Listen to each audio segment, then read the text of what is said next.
Hello, Mom and Dad Meet World. I want to talk about the iPhone 15 Pro Max right here.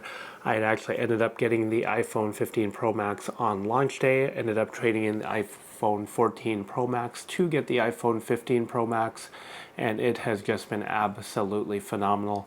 I do want to talk about the thing that has surprised me the most, and I think it's something that I've overlooked quite a bit, especially when using iPhones of the past, and it is actually the Wi-Fi tethering on here. I turn on the Wi-Fi hotspot, and it has been absolutely phenomenal for a Wi-Fi hotspot. And I know I take it for granted because we've used iPhones with the Wi-Fi hotspots in the past, and they've been okay, but they've typically drained that battery quite a bit, and I do notice that I do get a lot less battery drain using this as a Wi-Fi hotspot. And not only that, but it's also fast and very reliable as a Wi-Fi hotspot.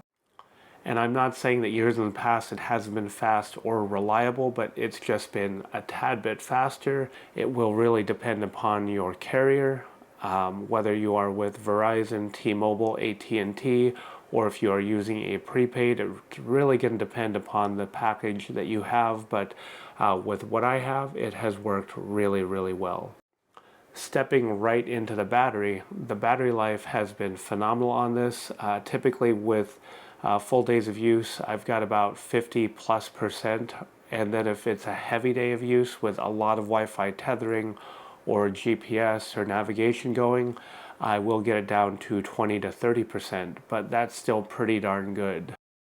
So let's talk about the cameras on this. So the camera has been pretty darn good. It's been very convenient because when I do need a camera in a pinch, I will always go back to the iPhone, whether I need to take a quick photo or take a video. I do go back to this camera right here. I will say, having used the DJI Osmo Pocket 3 for a couple months now, that the DJI Osmo Pocket 3 does have better video capability than this. But if this were to have a 1-inch sensor, this would be the camera that would pretty much be unbeatable, because I think the video would be just as great, but then it would also be convenient because it's what we have on us and what we keep in our pocket about, I was going to say 90% of the time, but let's just say about 100% of the time when it comes to our phones. So something here I did want to add, if you take a look at this video is actually quite good.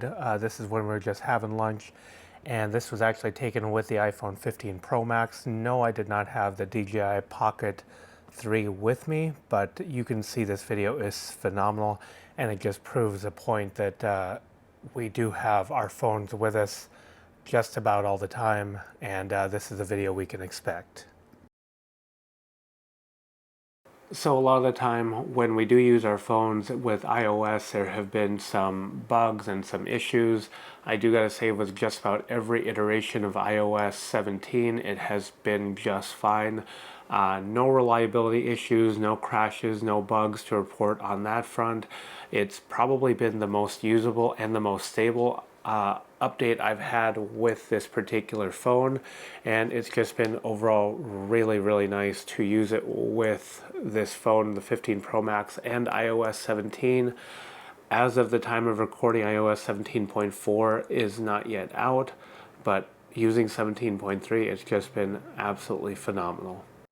I have not had any issues as far as the phone being slow or laggy or anything really weird like that. No, it's a fast phone. All the applications I use open up without issue. Wi-Fi connects to has been very snappy. It's been very good overall. So overall, with the iPhone 15 Pro Max, it's been really nothing surprising. It performs well, the battery life has been terrific, and it's just been an overall reliable and good phone. Again, I think this phone, a lot like the iPad, is the jack of all trades because it's fast, it's reliable, it's my go-to for pretty much everything. I need audio, video, it's right here. So this has been about 6 months in using the iPhone 15 Pro Max, and I do gotta say it's been phenomenal. Looking forward to the next iteration of the iPhone, coming up here, yes, in about 6 months, if you can believe that. We're about halfway through the life cycle of this phone, and I can't wait for what else Apple has to bring, because I was very, very happy with the utilization of this USB-C port.